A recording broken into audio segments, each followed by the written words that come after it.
Hi, Stephanie. You're listening to the Podcast Detroit Network. Visit www.podcastdetroit.com for more information. Hey, there you go. There's the music. That means it's time for Animal Talk. Some of the best doggone pet people on the planet here to help you with your pets, like that guy sitting across from me. Matt Fox. It's a pleasure to be here. Hey, Matt Fox. My name's Jamie Flanagan. Just making sure everybody has a good time. Animal Talk, it is America's pet show. And Matt, it's what's one of the biggest banes of pet ownership? Training. Training is one of the biggest obstacles that a lot of folks face when they get a new pet. It really is. It's something that people struggle with. Yes. And you got to call in the pros. You got do. to call in the pros. So who's the pro that you would like to call in? On your wish list, if you're training a dog, you're like, you know what? If I had a wish list, if I could have anybody here to fix this dog, and really the key of it is you're not fixing the dog, you're fixing somebody else. Yeah, honestly. But so if you could have somebody in, I'll say I would have to say someone by the name of Cesar Millan, or the dog whisperer, Cesar Millan. Yeah, exactly. Yes. Well, you know, there's actually he's got a whole foundation and a charitable foundation, and they do fundraisers all the time. And right now, you could actually donate some money and be put in a draw to go to California, airfare, hotel, and then train with Cesar. Really? Yeah. You know what? It would probably be easier if Cesar told us about it. Okay. He's here. Oh, there he is. Cesar Millan. Welcome to Animal Talk. Cesar Millan on the Animal Talk. Best radio show ever. You say that every time, and you're right. Well, Animal Talk, not everybody has Animal Talk radio. Everybody has they talk to humans. You guys are talking to animals. That's it.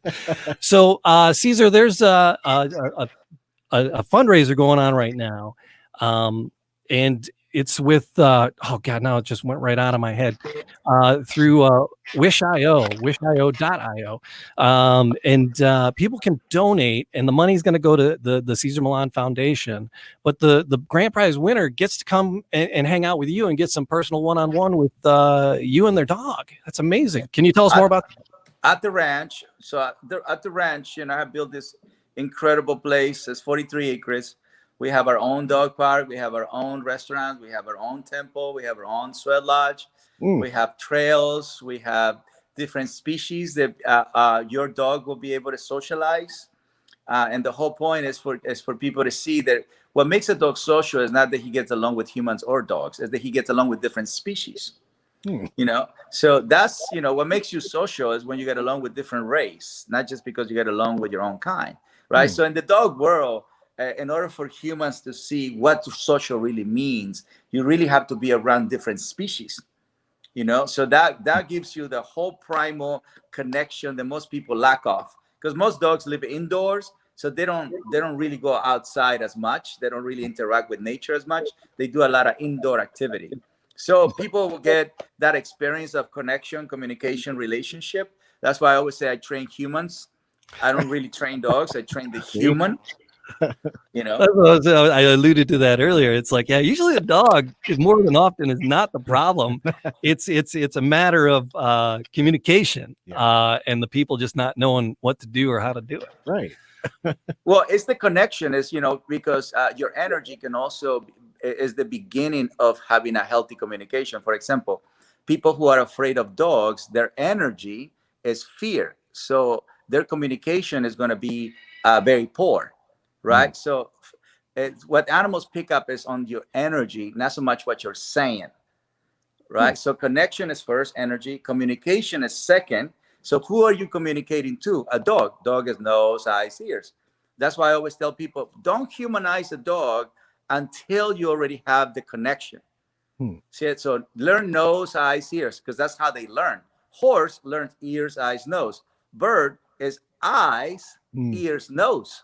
So a bird is more visual, a horse is more hearing, and a dog is nose.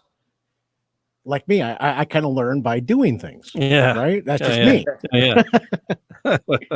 Fantastic. So that's actually the beginning of understanding how to train a dog. Because if you're gonna teach kids with kids that have a little disabilities. You still have to know how to teach them. Mm. You see what I'm saying? So a dog, it's not that he has disabilities, it's he learns different. So because he learns different, it's your job to learn how to teach him, not what you want to teach. So what's the first step in opening up that communication for a new dog owner? Well, the power of calmness, because most people like to do, hi! Yeah. So, Yep. And then the dog is spinning in circles. and then they tell the dog, stop, sit, wait, relax. So it's very contradicting to what the dog needs to understand first. So he needs to understand that you represent calmness before excitement. I would have to say, your tone would have to have a lot to do with that the training of the dog itself, right? Yeah. Well, there is people who are mute and they don't talk, and so Charlie Chaplin is a perfect example how most animals talk: energy, body language. So Charlie Chaplin was able to convey what he was feeling and what he wanted to say without sound. It was energy, body language. So most animals, so most animals, that's why, Tony Robbins and everybody else, they tell you about, if you want to be a leader, you need to carry the energy of a leader, right? So in the animal world, they don't follow instability. We're the only species that follow unstable leaders. So we don't care about our leader's energy. Animals do. So it's almost the social presence that you have in the room with the animal itself. It's commanding versus demanding. Humans like to demand leadership. Animals command leadership. A cat can command a Rottweiler. Yeah, you're not wrong. Yeah. So a cat, why would a cat control a Rottweiler? Because its energy is stronger, and the Rottweiler knows it. It's aura. I like that. I like that a lot. Yeah. We are living in what Matt likes to call the COVIDian timeline. Yeah, that we live in right now. It's just very, very, very strange, and so people have to find different ways of doing the things they used to do, and like fundraising for things like the Cesar Millan Foundation. You got to find different ways of doing it. So you have this thing going on with Wish.io. So what else is different here during the pandemic for you, Cesar? It's how is your training changed during the pandemic? Actually, it hasn't. The great thing is the word social distance, the whole world knows it, right? And then the animal world, social distance is respect. So right now, people by practicing social distance, they're actually taking the time to slow down and meet a dog, first at a distance. Because again, dog people like to, oh my God, it's a dog! And they rush into the dog, and there's no social distance. There is no awareness how the dog feel. If you're gonna contagious the dog with the wrong energy, you're gonna touch at the wrong time. Are you being selfish? And so right now it's actually doing really good because the whole world, for the first time, agree and do the three things: wear a mask, wash your hands, social distance. Right. The whole world is practicing the same formula. No matter where you are in the world. If you're Italian, it's the same rules, bounds, limitation. If you are Chinese, it's the same thing. If you're American, if you're Latino. So for the first time in history, we are agreeing and behaving the same way. So I'm taking that and say, okay, let's practice social distance with dogs first, right? Because that means respect,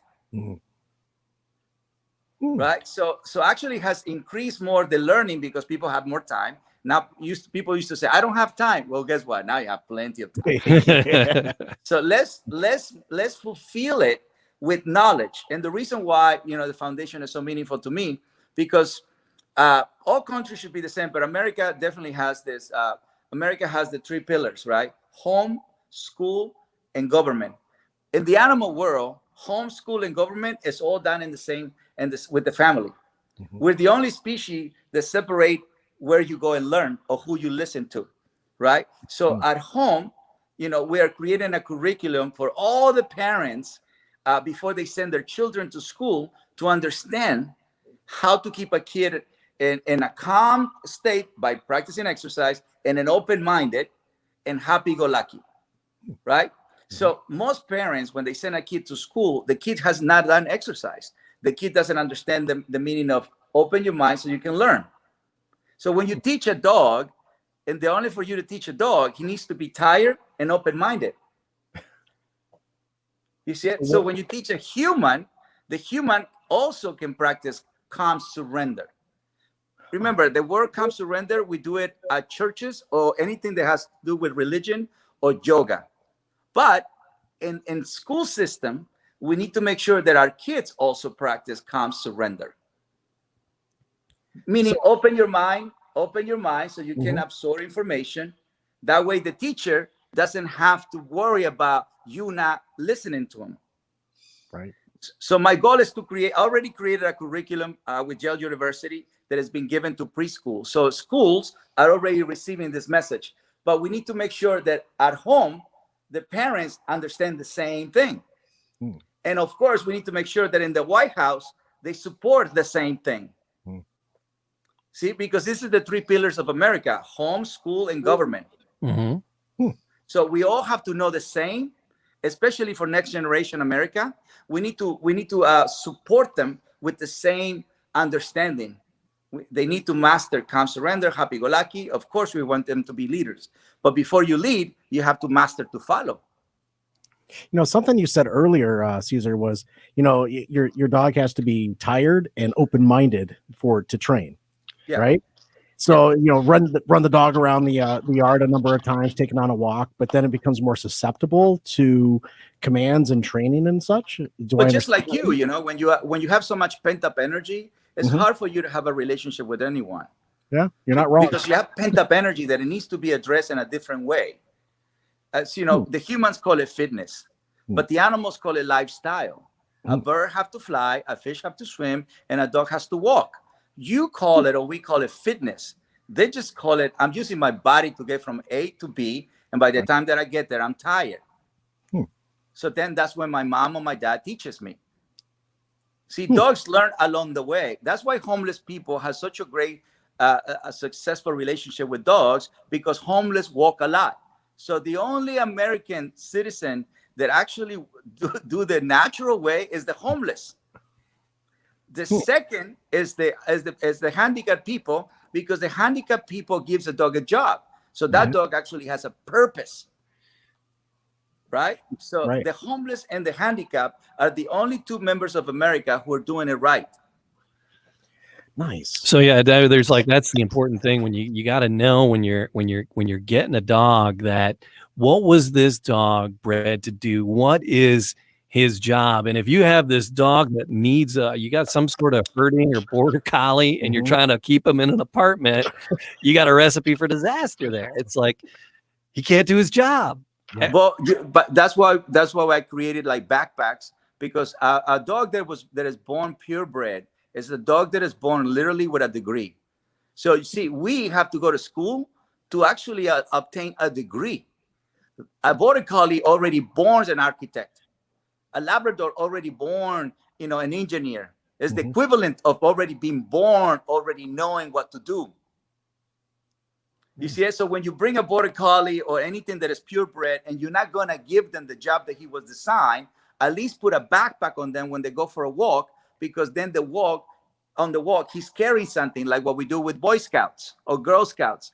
They're carrying something and they have tasks. You see it? It's kids walking, but kids walking with a mission. That's the difference between a Boy Scout kid and a kid without a backpack.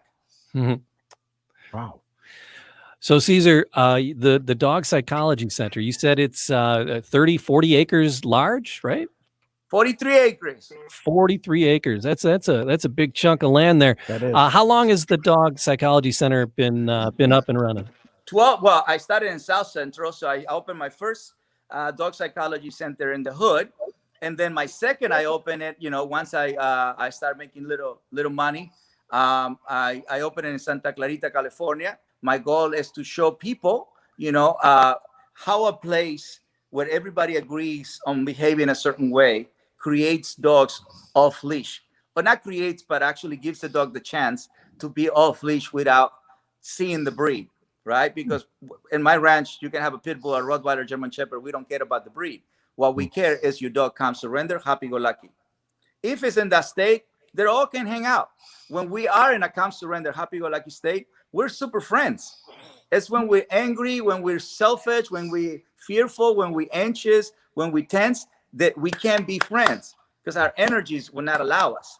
So when a dog doesn't feel well, regardless of the species, they're going to end up not having a good social moment. And that comes directly from the human.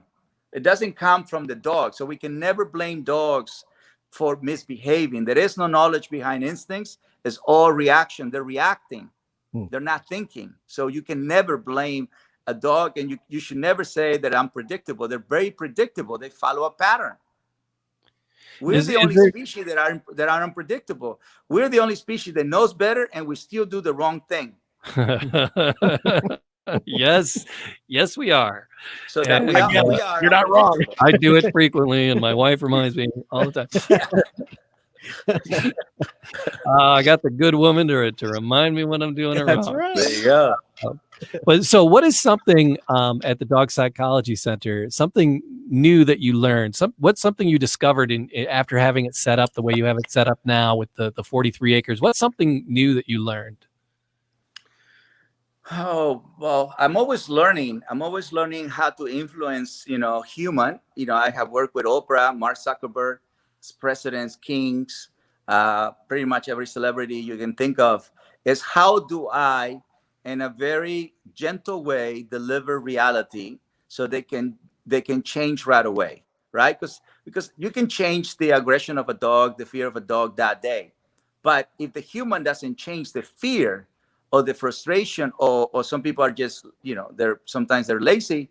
If they don't change that, the dog goes right back to what he knows because he goes back to your environment, And so if the environment of a child is not healthy and the parents don't do anything about it, that kid will go right back to her old self, because you are a product of your environment, your parents, and your activities.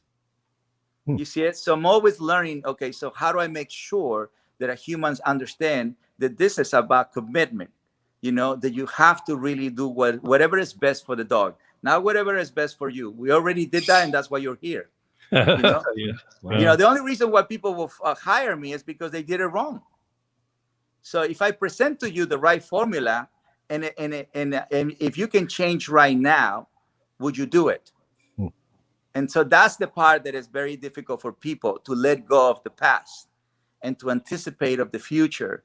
And because most people just want a pill, just give me whatever it is so my dog can change, but I don't have to change. So how is that transformation? How is that relationship? How is that commitment? You see, the dog is a reflection of you.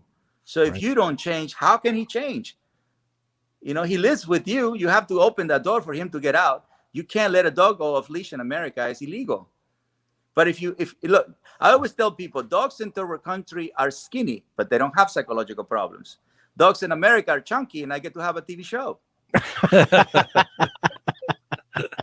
That's Again, thing. he's not wrong. Definitely not wrong. You see it? It's perspective. So I'm always looking ways to change the perspective of a country, of countries, of people, of homes.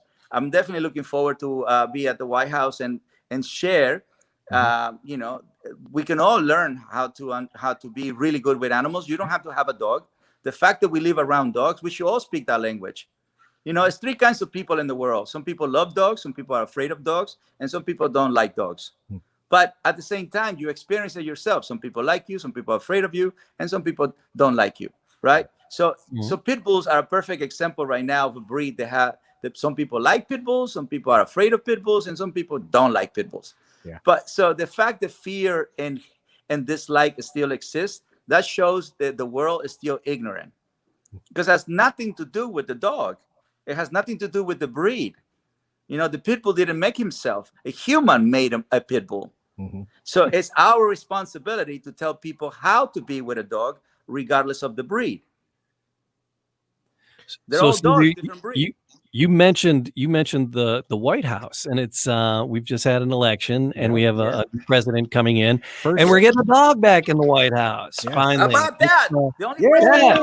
The only president in the world that showed dog was the president of the United States. That's why I came to America. It's like, oh, they're dog people. Yeah. So it's like we got, and it's kind of because Biden's dog is a rescued. Well, I don't know if rescue, but the Bidens were there like its second home. Yeah. It was not necessarily a rescue, but it was a second home. So they're calling it a rescue dog, which is great. Right. And it's a German Shepherd. So correct.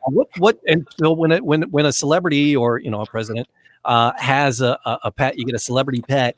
The breed usually is very, very popular. So what should people know? It's like, I want to get a dog like the president. What should people know about German Shepherds and their behavior and the job that they need? Well, they're shepherds, number one. They're going to do herding. They're also very alert as a breed, and they can do protection as well. So they can also be territorial. They can do personal protection. They can do sheep herding. They can do retrieving. That's why he was, before the Belgian Malinois, he was the Navy SEAL of the canine world, right? So, but then due to his dysplasia, hip dysplasia, because you also have to understand that certain breeds come with medical problems, right? So that's another thing that you have to think of before you get a breed, right?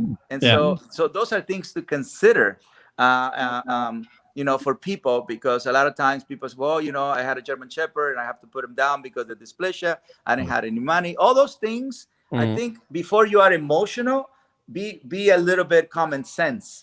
So go to the checklist of like even the code. Are you okay with so much hair? Right. You know what I mean? Are you, do you want a low, medium, high level energy? Because even in the German Shepherd world, not every German Shepherd can be a police dog. It has to be a certain kind of energy. Just like a human, not everybody can be a Navy SEAL. It has to be a superhuman, and not everybody is Michael Jordan. It has to be Michael Jordan, right? So there is a level of energy that dog is born with, and that's what I call compatibility. So make sure not only the breed is compatible to you, but the energy of that dog. When I grew up, when I was little, I'm still on.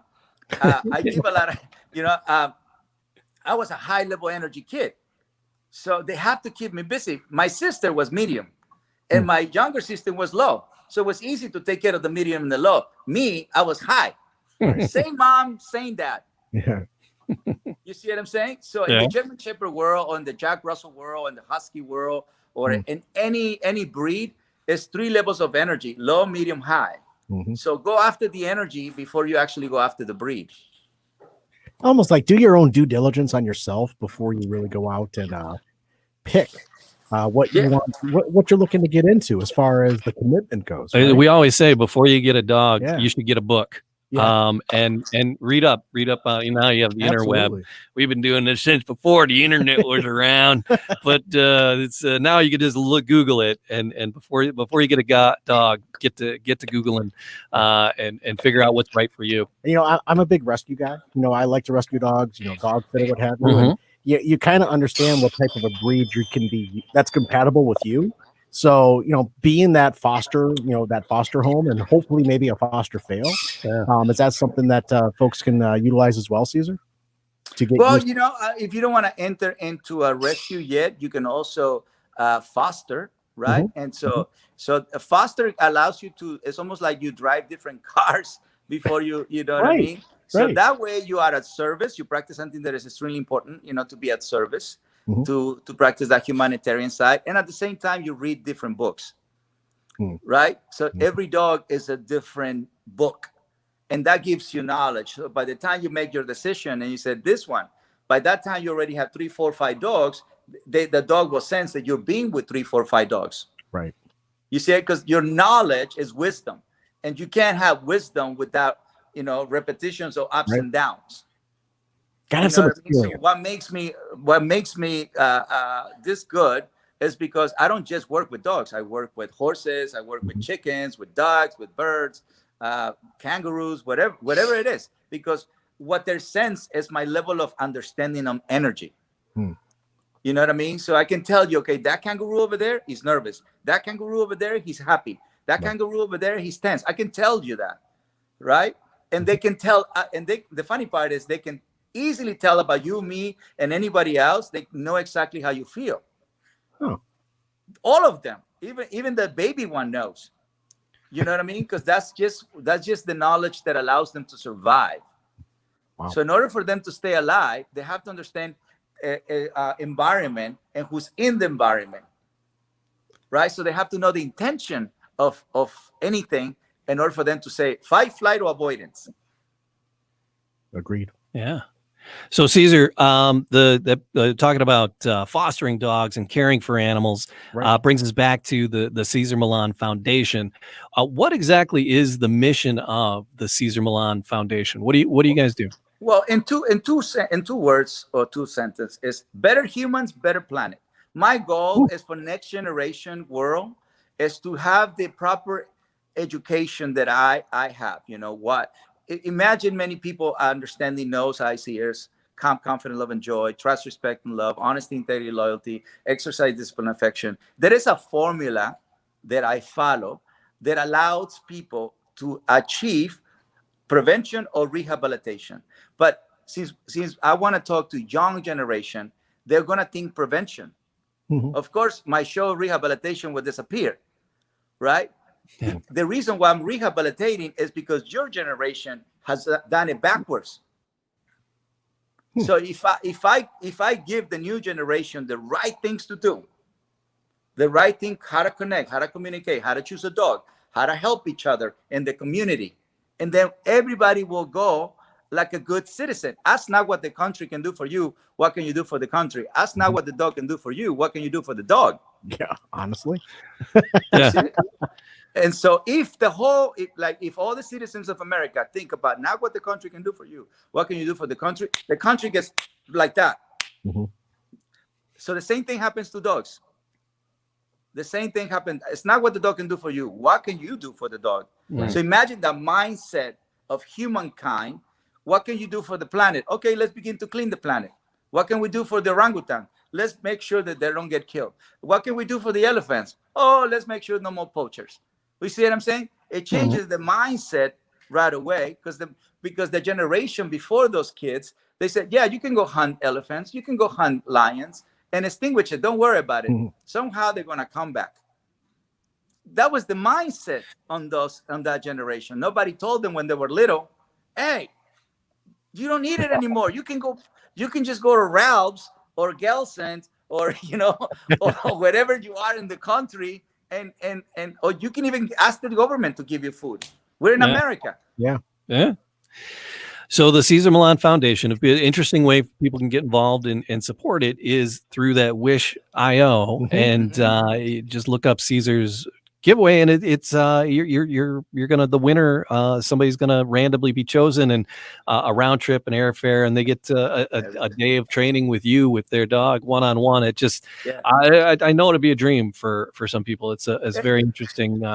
You think we can bring the person who went and we bring him back to your show and you can ask him, what did you learn?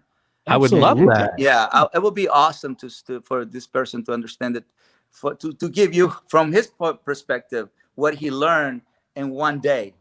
Sure. And how the world looks like once you think this way. Mm-hmm. All right. I would love to experience that. Britta's taking some notes. She's like, all right, follow up with the animal boys after the winter. So yeah. You've been awesome connecting us. So the Cesar Millan Foundation, your website is Cesar's Way, right? CesarsWay.com. Yeah, CesarsWay.com. That's the one-stop shop. I've noticed, I don't know if it's more recent, but it seems like you've been more active on Facebook of late.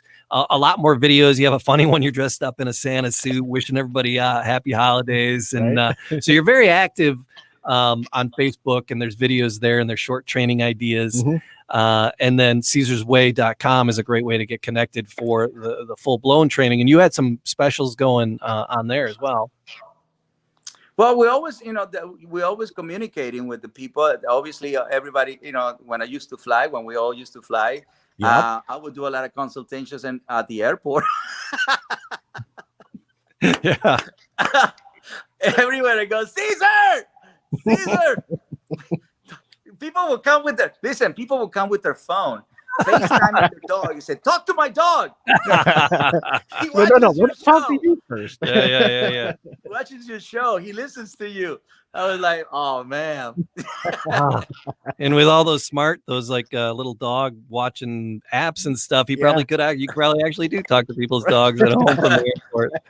That is fantastic. So Caesar's Way, the website, and I was reading something that because people love seeing you on TV, and that's how you got known to a lot of people. Yeah. Is Caesar's Way coming back to TV? I read a little something. Is that happening in 2021? Oh yes, I just finished shooting 5 episodes. They're incredible because people now come to my ranch, right? So as soon as you arrive, we get to work. I want you to see how your dog immediately start changing. Immediately. Like most of the time, we get in like red zone because people they have a problem with liability. They can be put down, euthanization, or they can be asked to place them in a different home. And of course, they're very devastated. In one of the episodes, one couple, they want to have a child, but one of the dog is aggressive towards the wife. So he's like, and so not ready to have a child when a dog is going after the wife. Right. Because then the wife is gonna get nervous that now with the baby, and then the dog is going, oh, so now it's 2, So we have to. It's really tough for a lot of people, But at the moment they arrive at the ranch, they feel safe, they feel peace, they feel love, they feel hope. They feel the happiness, they feel the everybody's there to help. So you got this sense of faith. You recover really fast. Right. Versus me doing it in your house, and you just go back to what again. It's just it doesn't change. But at the moment you get out of the house and you see that your dog changed right in front of your eyes, and it's, you're not waiting for the episode to air. Like you seeing it right there. Right. That gives a lot of people a lot of hope, and immediately start working together. They understand why the dog is doing that, and how they communicate with each other. A lot of time. In one of the episodes, the wife keep telling the guy, "Do like a ballerina," and I'm saying, "That's like, ma'am, I need you to stop saying ballerina because we need your masculine side of your husband." Like that's what you need right now because this dog is about to bite somebody, and a ballerina is not going to stop it. we need a something more masculine. Please stop saying ballerina to your husband. Hey, I got a tutu in the closet. You gave. I know. And the guy is like, "Geez, we can do it later or away from dogs."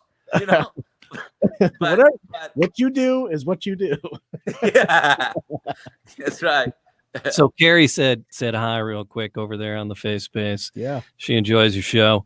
Thank And so people want to know and follow on the website. He's got a place where you can log in and Caesar on TV there at Caesar's Way, and you'll get updates as to when things are hitting the airwaves and where they're hitting. And we'll check back in with you as those things go live, and definitely after the winner of this contest comes back, get all of us on the line and talk to them about what they learned in their visit with you. I love that idea, Cesar. Thoroughly enjoyed it. Yeah. We'll videotape it as well. We'll video it in the whole experience, because I want people to see, hey, look, we have to make, America has dog parks, but they don't have dog psychologists everywhere. And dog psychology means it's a place where people understand that it's about practicing what the dog psychology is, not humanizing a dog, but practicing, if you want to learn football, you go to a football place or baseball camp, basketball camp. But so because people need to talk to a dog, you need to understand the psychology behind dog. You get it? So I will be ideal for the whole country to have their own dog psychology center. So when people are learning or when people need to go back to basics, they have a place to go. A dog park is not a place for anything, for learning.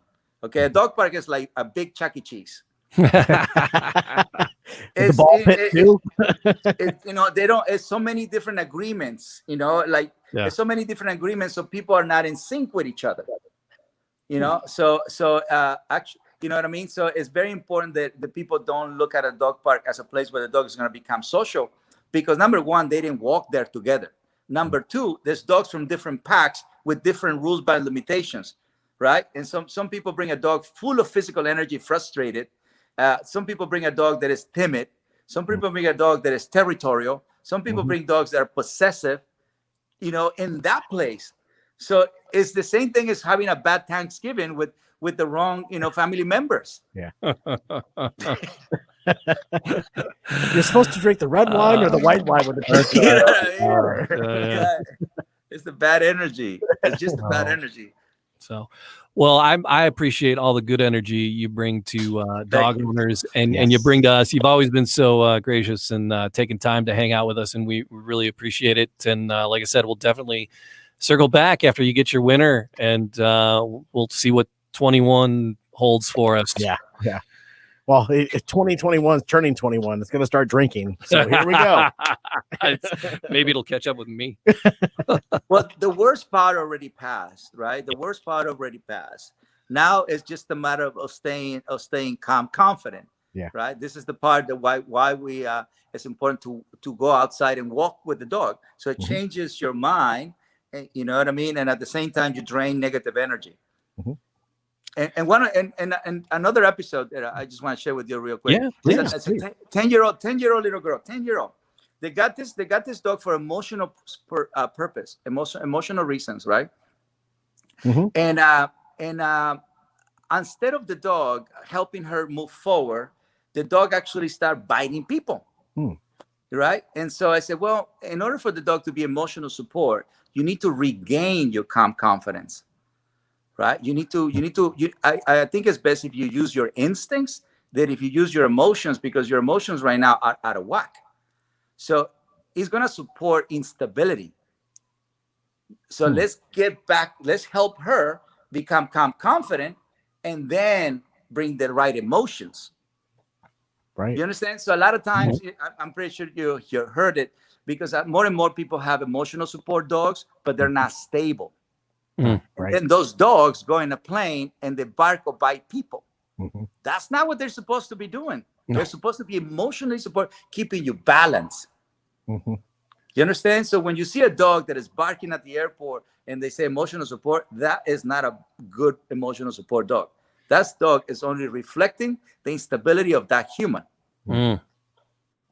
You don't want kids crying in the plane, and you don't want dogs barking in the plane either. No. You see it? So that's the part that a lot of people say, I get a dog for emotional support. But you're just going to dump all your negativity on that poor dog. Now the dog has to express how he feels. That makes total sense. I have a Serenity cat. My kitty cat is like he's my Zen, man. We just, we play, we get our energy out. We have fun chasing the laser, playing. He's awesome. He plays fetch with his little fur mice. And then after we're done playing, we relax and we have our Zen time. It's very nice. He's my Serenity cat. That's right. Hey, just for the record, dog people, don't play with lasers with dogs. Okay. Only cat people can do that. No dog people. Only the cat people can do that, but not the dog people. You lose coffee tables and end tables. No, they start chasing shadows. The dogs start chasing shadows. The cats never chase the shadows. The cats just chase the light. But the dogs switch from the light to the shadows.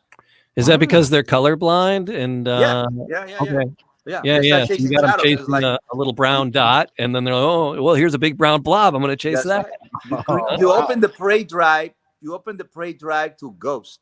And that, you know what I mean? It's like chasing ghosts, shadows.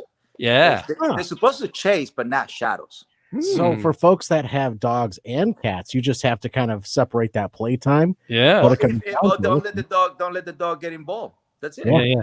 It's the laser. So for the cat. The dog is gonna. That's for cats. I don't chase lasers. I chase balls. Here's a nylabone or a tennis ball. Go crazy. Yes. Like cats, very rare. Like chase tennis balls. You know what I mean? Like cats, they chase little things. Yeah, they have a mouse or mice. Exactly. But dog will chase the ball in the water, in the ocean, and the Oh yeah. lake, on rubble. Cheeseburgers, Awesome. All right, Cesar, thanks so much. Caesar's Way, people can get a hold of you there. And Caesar, it's a pleasure. everybody's kind of No, it's All been right. an absolute pleasure having you here. Thank you. all right. Yeah. Thank So you we'll so talk much. again. We'll talk again soon. All right. Yes, sir. Bye, All guys. right. Appreciate You it. will. See you, Bye. Caesar.